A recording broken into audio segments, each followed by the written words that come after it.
மாயா வினோத பரதேசி. எழுதியவர் வடுவூர் கே. துரைசாமி ஐயங்கார். பாகம் 2. அதிகாரம் 10. சோபன பெண். பகுதி 1. மன்னார்குடி சுந்தரம்பிள்ளை முதலியோர் ஞாயிறு அன்று சென்னையிலிருந்து வந்த சமாச்சார பத்திரிகையை படித்து அதில் வெளியிடப்பட்டிருந்த விபரீத செய்தியைக் கண்டு பெருந்திகிலும் குலை நடுக்கமும் சித்த பிரம்மையும் அடைந்து பதைத்து அன்றைய தினம் மாலை வண்டியில் புறப்பட்டு சென்னை போயினர் என்ற விவரம் முந்தைய அதிகாரத்தின் முடிவில் கூறப்பட்டதல்லவா? அந்த கிழமைக்கு முந்தைய செவ்வாயன்று இடும்பன் சேர்வைக்காரன் ரமாமணி முதலியோர் கும்பகோணத்திலிருந்து புறப்பட்டு சென்னைக்கு போய் அவ்விடத்தில் என்ன செய்தார்கள் என்பதையும் அவர்கள் நிறைவேற்ற எண்ணிய அங்கஹீனம் நடைபெற்ற விவரத்தையும் நாம் கூறும் முன், கும்பகோணம் பெரிய தெருவில் மாசிலாமணியினது மாளிகையில் பெண் வேஷத்தோடு சிறைவாசம் செய்து வந்த கந்தசாமிக்கு அன்றைய தினம் இரவில் அவ்விடத்தில் சோபன முகூர்த்தம் நடைபெற்ற வைபவத்தை விஸ்தரிப்போம். அன்றைய தினம் பகலில் மாசிலாமணி இடும்பன் சேர்வைக்காரனோடு சம்பாஷித்த பிறகு தனது ஆசை நாயகியான ரமாமணி அம்மாளிடம் போய் அவளும் சென்னைக்கு போக இணங்கும்படி செய்து வழி செலவிற்கு பணமும் கொடுத்துவிட்டு தனது மாளிகைக்கு வந்து அன்றைய பகல் பொழுது எப்போது தொலையும் என்று ஆவலே வடிவாக தவித்திருந்தார் என்று முன்னரே கூறினோம் அல்லவா? அன்றைய தினம் மாலை பொழுது வருவதற்குள் அவன் தனது மிதமிஞ்சிய ஆவலில் உண்மையிலேயே பைத்தியம் கொண்டவன் போல சித்த கலக்கமடைந்து விட்டதன்றி புதிதாக கூண்டில் அடைக்கப்பட்ட கொடிய வேங்கை புலி போல தனது விடுதியில் இருக்கை கொள்ளாதவனாய் தத்தளித்து தவித்துக் கொண்டிருந்தான். காமாந்தகாரமே வடிவெடுத்தது போல அமைந்திருந்த அவனது மனம் கட்டில் அடங்காமல் பம்பரம் போல சுழன்று கொண்டிருந்தது. கனிந்த யவ்வன பருவமும் அற்புதமான கட்டழகும் சரச குணங்களும் வாய்ந்தவளான ரமாமணி அவனுக்கு ஆசை நாயகியாய் ஏற்பட்டிருந்தும் பெண் வேஷம் தரித்திருந்த கேவலம் ஒரு ஆண் பிள்ளையைக் கண்டு அவன் அவ்வாறு கட்டில் அடங்கா பெருங்காமம் கொண்டது கடவுளது சிருஷ்டியில் காணப்படும் எண்ணிறந்த வினோதங்களுள் பெரியதொரு வினோதம் என்றே நாம் கூற வேண்டும். ஆண் பாலாரிலும் பெண் பாலாரிலும் அனந்தம் பேர் இது போலவே இக்கரைக்கு அக்கறை பச்சை என்ற மனப்பிராந்திக்கு அடிமையாய் ஒன்றை விட்டு இன்னொன்றை பற்றி எவ்விடத்திலும் திருப்தி அடையாதவராய் தமது ஆயுள் காலம் முடிய நிம்மதியற்ற அலகைகள் போல் இருந்தே மடிவது சர்வசாதாரணமாக இருந்து வருகிறது. எவ்வித இன்பமாயினும் தமக்கு கிடைக்கும் சொற்பத்தோடு திருப்தி அடைந்து நிர்ணயம் தவறாது இருந்து தமது ஆயுட்காலத்தை கழிப்போரும் இவ்வுலகில் அகந்தமாக இருக்கின்றனர். மனிதனது ஆசைக்கு அளவே இல்லை என்பது மண்ணாசை பொன்னாசை ஆகிய இரண்டையுமே முக்கியமாய் குறிப்பதாக இருக்கிறது. ஆகவே நமது மாசிலாமணி உண்மையான யோகியதைகள் நிறைந்த நிஜ வஸ்து இருக்க அதை விட்டு போலி வஸ்துவின் மீது பிரேமை கொண்டது ஓர் அதிசயம் அன்று. ஆதி காலத்திலிருந்தே சட்டைநாத பிள்ளையும் அவரது சகோதரனான மாசிலாமணியும் அதே மனப்பான்மையுடையவர்களாக இருந்தது எல்லோருமே அறிந்த விஷயம். மாசிலாமணி வடிவாம்பாள் என்கின்ற நமது பெண்ணரசியை மணக்க வேண்டுமென்று பேரவா கொண்டிருந்த சமயத்திலும் அஞ்சலை என்ற வயதான ஸ்திரீயிடம் நட்பாயிருந்தது முன்னரே கூறப்பட்ட விஷயம். அவனது சிறைவாசம் முடிந்த பின்னர் அவன் அபாரமான செல்வத்திற்கு அதிபதியாய் அடக்குவாரின்றி தனிமையில் இருக்க நேர்ந்தமையால் முன்னர் கூறப்பட்டபடி அவனுக்கு ரமாமணியின் தொடர்பு சுலபத்தில் ஏற்பட்டது. ஆனாலும் அவனது மனம் ஒரு நிலையில் நிற்காமல் பலர் மீதும் சென்று கொண்டிருந்தது. ஆயினும் அவன் போலீசாரது பார்வையில் இருக்க நேர்ந்தமையால் தான் அதிகமாய் வெளியில் சென்று பல இடங்களிலும் சிநேகம் வைத்துக் கொண்டிருந்தால் தான் போலீசாரது தொந்தரவிற்கு இலக்காக நேரும் என்ற நினைவினால் அஞ்சி அவன் அரும்பாடுபட்டு தனது மனத்தை அடக்கி கொண்டிருந்தான். சென்னையிலிருந்து இடும்பன் சேர்வைக்காரனால் அபகரித்து வரப்பட்ட பெண் ரமாமணியை விட பன்மடங்கு அதிக அழகுடையவள் என்பதை அவன் வேலைக்காரிகளின் மூலமாய் உணர்ந்ததன்றி கல்யாண காலத்தில் நேரில் கண்டு அதை ஊர்ஜிதப்படுத்திக் கொண்டதனால் அத்தகைய அபார அழகு வாய்ந்த பெண்மணியிடம் எவ்விதமான புதிய இன்பம் இருக்குமோ என்ற மனப்பிரமை அவனை முற்றிலும் பித்தனாக்கி கொண்டிருந்தது.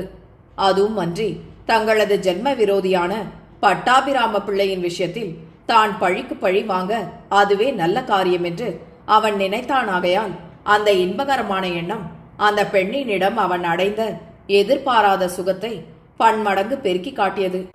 ஆகவே அவன் மனோன்மணி அம்மாளிடம் தான் சோபன கல்யாணம் நிறைவேற்றுவதைத்தான் தேவேந்திர பதவியை அடைவதை காட்டிலும் சிரேஷ்டமானதாகவும் மிக இன்பகரமானதாகவும் அவன் மதித்து அதற்காக அவன் ரமாமணிக்கு தெரியாமல் பெருத்த ஏற்பாடுகளையெல்லாம் ரகசியத்தில் செய்து கொண்டிருந்தான். அந்த நிலைமையில் இடும்பன் சேர்வைக்காரன் சென்னையிலிருந்து செவ்வாய்க்கிழமை அன்று வந்த சமாச்சார பத்திரிகையை காட்டி தான் சென்னையிலிருந்து அபகரித்து வந்தது மனோன்மணி அல்ல என்பதை தெரிவிக்கவே அதை உணர்ந்த மாசிலாமணியின் மனப்பிரமையும் ஆவலும் முன்னிலும் பன்மடங்கு அதிகரித்தன. இந்நாள் என்ற தகவலே தெரியாத ஓர் அழகான யவ்வன ஸ்திரீ தன்னை மணந்து கொண்டதையும் தான் ஏற்படுத்திய சோபன முகூர்த்தத்திற்கு இசைந்திருப்பதையும் எண்ண எண்ண அவளை பற்றிய ரகசியம் அதிகரிக்க அதிகரிக்க அவளது விஷயத்தில் மாசிலாமணியின் மனத்தில் ஏற்பட்ட கவர்ச்சி முன்னிலும் 100 மடங்கு அதிகரித்து அவனை வதைக்க தொடங்கியது. அன்றைய தினம் இரவில் தனக்கு கிடைக்கப் போகும் ஆனந்தத்தை அவன் உலகில் எவரும் அனுபவித்தறியாத புதுமையான ஆனந்தமாக மதித்ததன்றி தன் மனதில் வேறு எவ்வித நினைவையும் கொள்ளாமல் அதே நினைவை கொண்டு உறக்கத்தையும் நாடாமல் தனது விடுதியில் மாறி மாறி உட்காருவதும் நடப்பதுமாய் பொழுதை நலிந்து போக்கிக் கொண்டிருந்ததன்றி அடிக்கடி தனது வேலைக்காரிகளை கூப்பிட்டு சோபன அறையை அவர்கள் எவ்விதம் சிங்காரிக்க வேண்டுமென்றும் எவ்விதமான பக்ஷண பலகாரங்களை அவ்விடத்தில் வைக்க வேண்டுமென்றும் சோபன பெண்ணை எவ்விதமான ஆடை ஆபரணங்களினால் எப்படி அலங்கரிக்க வேண்டுமென்றும் உத்தரவுகள் பிறப்பித்துக் கொண்டிருந்தான்.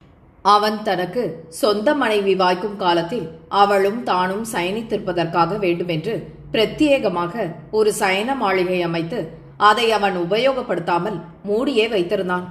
அது அந்த மாளிகையில் 2வது உப்பரிகையின் வடகிழக்கு பாகத்தில் நிரம்பும் அற்புதமாக அமைக்கப்பெற்றிருந்தது.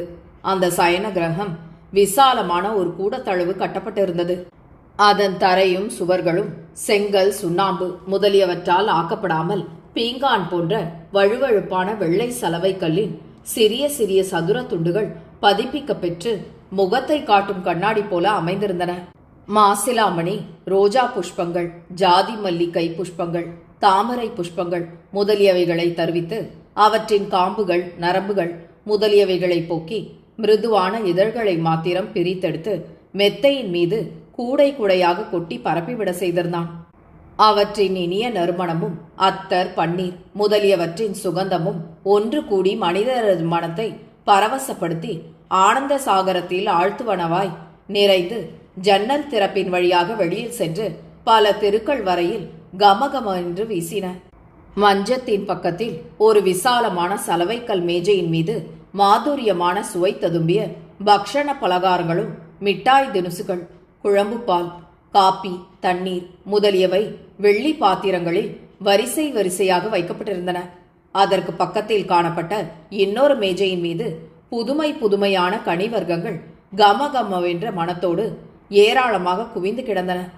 மஞ்சத்தின் அருகில் வாசனை திரவியங்கள் கலந்த தாம்பூல சாமான்களும் தங்க பாழங்கள் போல இருந்த வெற்றிலையும் வெள்ளி பஸ்பமும் வாசனையும் கலர்ந்த வெண்ணெய் போன்ற சுண்ணமும் காணப்பட்டன.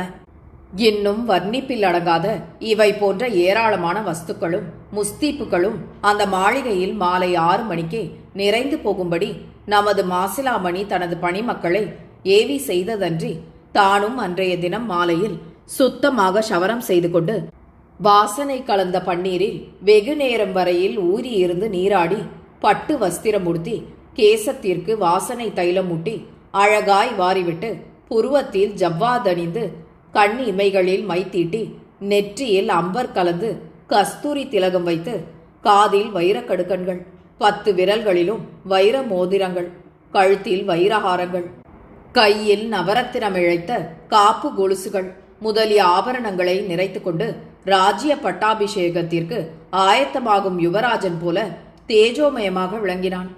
தன்னையும் தனது சயன மாளிகையையும் அவ்வளவு நேர்த்தியாகவும் அபூர்வமாகவும் அலங்கரித்து கொண்ட மாசிலாமணி அந்த முகூர்த்தத்திற்கு அத்தியாவசியமான ஜீவாதார வஸ்துவாகிய சோபன பெண்ணை எவ்வளவு புதுமையாகவும் அற்புதமாகவும் அலங்கரிக்க செய்திருப்பான் என்று கூறாமலே விளங்கும். நமது கந்தசாமி சிறை வைக்கப்பட்டிருந்த விடுதியில் முன்னர் குறிக்கப்பட்ட வேலைக்காரி அன்றைய தினம் பிற்பகலிலேயே வந்து இரவு சரியாக 8 மணிக்கு நல்ல சுப முகூர்த்த காலம் வருகிறதாகையால் அந்த வேளை தவறாமல் சோபன முகூர்த்தம் நிறைவேற வேண்டுமென்று தமது எஜமானர் தெரிவித்ததாக கூறி ஏராளமான புதிய ஆடைகளையும் ஒரு ஜோடிப்பு வைர ஆபரணங்களையும் கொணர்ந்து வைத்து அவனது நீரோட்டத்திற்கு வாசனை கலந்த பன்னீரை ஒரு தொட்டியில் நிரப்பி வைத்து இன்னம் கூந்தல் தைலம், களப கஸ்தூரி முதலிய வாசனை திரவியங்களையும் அலங்காரத்திற்கு தேவையான வஸ்துக்களையும் ஏராளமாக கொடார்ந்து பரப்பி ஸ்நானம், அலங்காரம் முதலியவை நடப்பதற்கு தானும் உதவி செய்வதாக கூறினான். அதை கேட்ட கந்தசாமி மிகுந்த நாணமடைந்தவன் போல நடித்து அந்த வேலைக்காரியை நோக்கி, சரி, எஜமானருடைய பெரியபடி நான் ஸ்நானம், அலங்காரம் முதலியவைகளை முடித்துக்கொண்டு தயாராக இருக்கின்றேன். இந்த காரியங்களுக்கெல்லாம் வேறு ஒருவருடைய உதவி கூட வேண்டுமா என்ன? எல்லாவற்றையும் நானாகவே சுலபத்தில் முடித்துக்கொள்கிறேன். நீ சரியாக 7:45 மணிக்கு வந்து என்னை அழைத்து கொண்டு போய் படுக்கை அறையில் சேர்த்துவிடு என்றான். வேலைக்காரி அப்படியே செய்வதாக ஒப்புக்கொண்டு அவ்விடத்தை விட்டு வெளியில் சென்றாள். கந்தசாமி உடனே எழுந்து கதவின் உட்புறத்தை தாளிட்டு கொண்டான். அன்றைய தினம் தனக்கும் மாசிலாமணிக்கும் சோபன முகூர்த்தம் நடக்கப் போகிறது என்பதை எண்ணி தனக்கு எதிரில் வைக்கப்பட்டிருந்த விலை உயர்ந்த அபாரமான ஆடை ஆபரணங்களை பார்க்க அவன் தனக்குத்தானே சிரித்துக்கொண்டு, ஆகா, என்ன மனிதனுடைய பேதமைத்தனம்!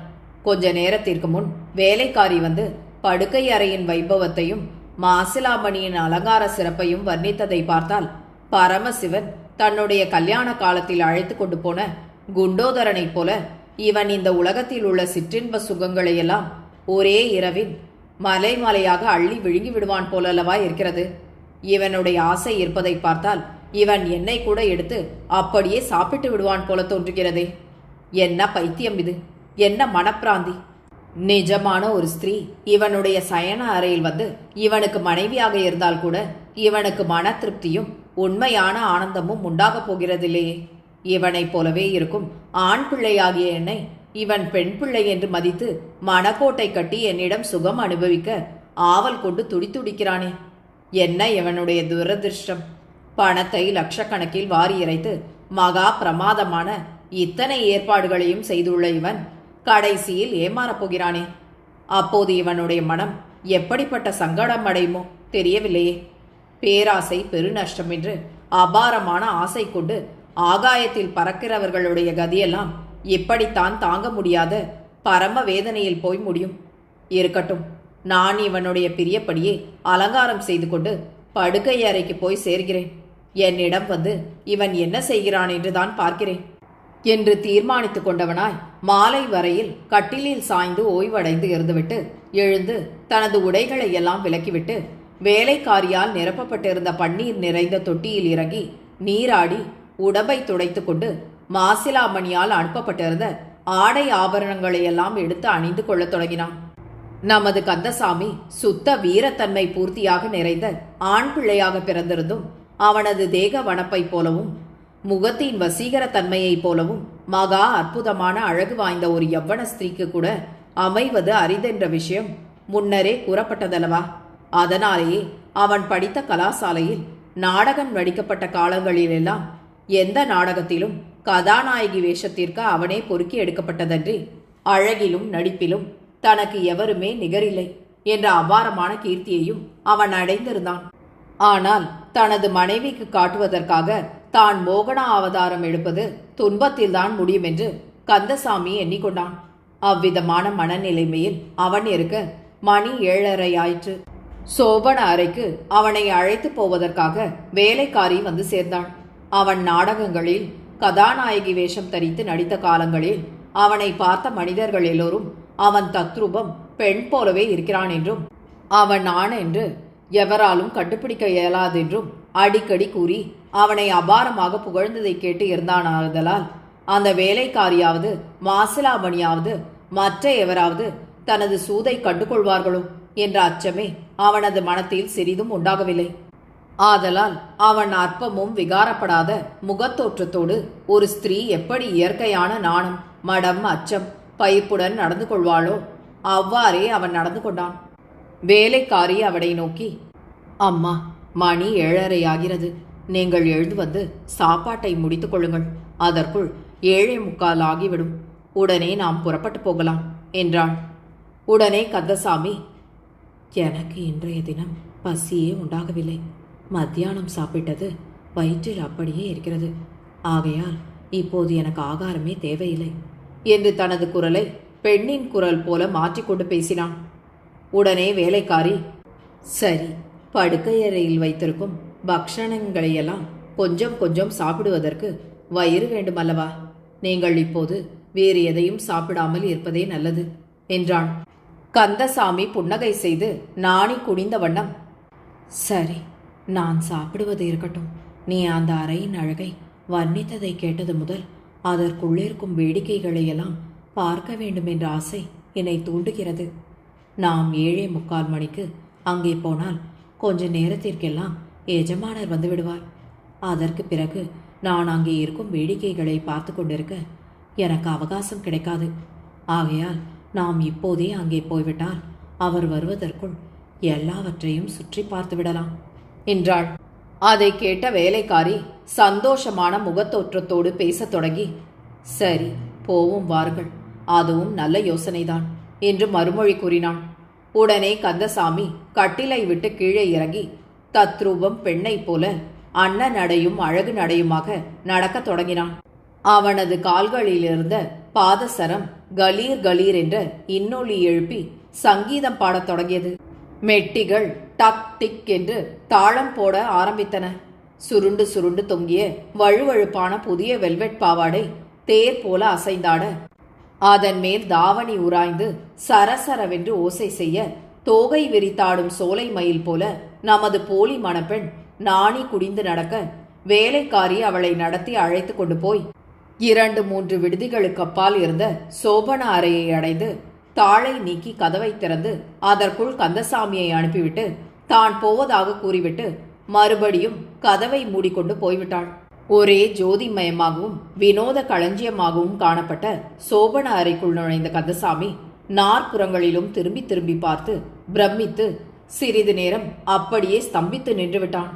அக்தர்களின் வாசனையும் ரோஜா, ஜாதி மல்லிகை முதலியவற்றின் வாசனையும் பன்னீர் முதலியவற்றின் மனமும் ஒன்று கூடி அடர்ந்து குபீர் என்று அவனது நாசியில் தாக்கி ஒரே நொடியில் அவனது மனத்தை மயக்கின. அவ்விடத்தை நோக்கிய கந்தசாமி, ஆகா, பேஷ், எவ்வளவு அற்புதமான அலங்காரத்தை நான் என் ஆயுசு காலத்தில் இன்றைய தினம்தான் பார்க்கிறேன். எவ்வளவோ பிரயாசைப்பட்டு பணத்தை வாரி இறைத்து இத்தனை ஏற்பாடுகளையும் செய்திருக்கும் இவன் முடிவில் ஏமாற்றமடையப் போகிறானே என்பதை நினைக்க நினைக்க என் மனம் இவனை குறித்து நிரம்பவும் இறங்கி வருகிறது. தனக்கு சொந்தமில்லாத வஸ்துவை கொணர்ந்து வைத்துக்கொண்டு சந்தோஷம் அடைய வேண்டுமென்று துர்ராசை கொள்வோருடைய கதியெல்லாம் இப்படித்தான் சகிக்க முடியாத துயரமாகவும் ஏமாற்றமாகவும் முடியும் என்று தனக்குத்தானே நினைத்து பலவாறு எண்ணமிட்டிருக்கையில் கடிகாரத்தில் டான் டான் என்று மணி 8 அடித்தது. அதே நிமிஷத்தில் அந்த சயன மாளிகையின் கதவை மெதுவாக திறந்து கொண்டு மாசிலாமணி உள்ளே நுழைந்தான். நுழைந்தவன் கதவை மறுபடியும் மூடி உட்புறத்தில் தாளிட்டு கொண்டு சோபன பெண் எங்கே இருக்கிறாள் என்று பார்க்க வேண்டும் என்ற ஆவல் கொண்டவனாய் தனது பார்வையை நாற்புறங்களிலும் ஒரே நொடியில் சுழற்றி பார்த்த வண்ணம் கட்டிலை நோக்கி நடந்தான். கதவை திறந்து கொண்ட உடனே மன்மதகாரமான அழகிய அலங்கார தோற்றத்தோடு உள்ளே நுழைந்த மாசிலாமணியை ஒரே பார்வையில் பூர்த்தியாக பார்த்து கொண்ட கந்தசாமி சகிக்க ஒண்ணாத நாணமும் கூச்சமும் கொண்டவன் போல விரைவாக ஓடி கட்டிலின் அப்புறத்தில் போய் தலை குனிந்து அப்புறம் பார்த்தபடி நின்று கொண்டான். அவ்வாறு அவன் சென்றபோது அவனது கால்கள், கைகள் முதலிய சர்வ அங்கமும் அழகாகவும் வசீகரமாகவும் வளைந்து கொடுத்து தத்ரூபம் உத்தம ஜாதி ஸ்திரீயின் தோற்றத்தை அவனுக்கு உண்டாக்கியன. ஆகையால் அந்த ஒரே சாகசம் மின்னல் தோன்றி மறைவது போல மாசிலாமணியின் உயிரை கொள்ளை கொண்டு போயிற்று. வடுவூர் கே. துரைசாமி ஐயங்காரின் இந்த நாவலை உங்களுக்காக வாசித்தது நிமா மனோ. கேட்டு மகிழ்ந்து விரும்பி பகிர்ந்து பதிவு செய்யவும். நன்றி.